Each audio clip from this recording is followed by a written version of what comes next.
अगर कोई इफेक्टेड है और स्मोक से, फिर उसको फीवर है, बुखार है या कफ है, साइनस का प्रॉब्लम भी चल रहा है साथ साथ, तो फिर क्या प्रिकॉशंस है और ट्रीटमेंट क्या लेना चाहिए उस टाइम? देखिए यहाँ पे हम एक आइडियल सर्कमस्टांस बता सकते हैं कि एक ऐसा शख्स है जिसने वैक्सीनेशन करवाई हुई और उसको कोई और रिस्क फैक्टर नहीं है। तो अगर ये शख्स है और हेल्दी है, कोई और डिसऑर्डर नहीं है, डिसऑर्डर का मतलब है ना उसको शुगर है, ना उसको ब्लड प्रेशर, ना कोई और मसला है, तो टेक्निकली सिर्फ हाइड्रेशन, पानी का इस्तेमाल ज़्यादा करने से और अपनी डाइट बैलेंस रखने से ही ये रिकवर हो जाएगा।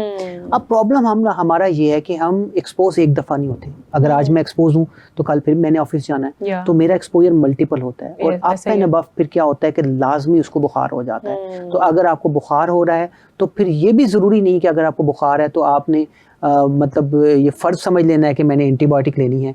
आप किसी भी दवाई से, जो आपका पैरासिटामोल टाइप दवाइयाँ होती हैं, इससे आप अपना काम गुजार सकते हैं। बुखार शुरू में किसी हद तक बेनिफिशियल भी होता है। अगर आपका बुखार जो है वो 1 या 2 दिन से ज़्यादा हो और उसके साथ और अलामत लाइक खांसी, बलगम का आना शुरू हो जाए, तो बिल्कुल आपको डॉक्टर से रजू करना चाहिए। और अगर डॉक्टर आपको एंटीबायोटिक देता है तो प्लीज़ एंटीबायोटिक उस वक्त ही लें जब डॉक्टर आपको देता है, बजाय ये कि आप दर्दों के बजाय, दवाई के बजाय आप एंटीबायोटिक घर में। मैं यहीं पर ये चीज़ ऐड करना चाह रही थी कि सेल्फ मेडिकेशन जो लोग करते हैं, इनहेलर्स होते हैं उनके पास या नोबलाइजर्स भी, मशीनरीज लोगों ने घर में ला के रखी होती है, तो वो हेल्पफुल होती है कि खुद से आप अपने आप को ट्रीट करें? नेबुलाइजर के बारे में तो एक कॉमन सेइंग ये है कि if you need a nebuliser you need a doctor.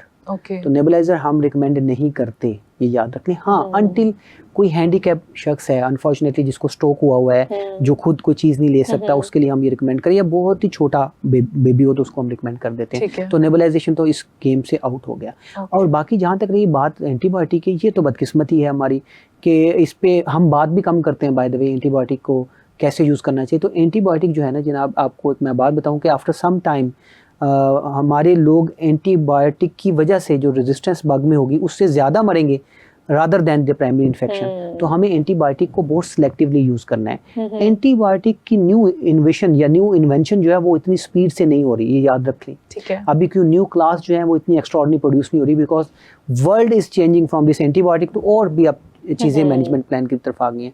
तो हमें अपनी एंटीबायोटिक सेव रखनी है। और प्लीज़ एंटीबायोटिक, मेरी सबसे ये रिक्वेस्ट है कि ये ब्लाइंड एंटीबायोटिक ना लिया करें अनटिल डॉक्टर आपको नहीं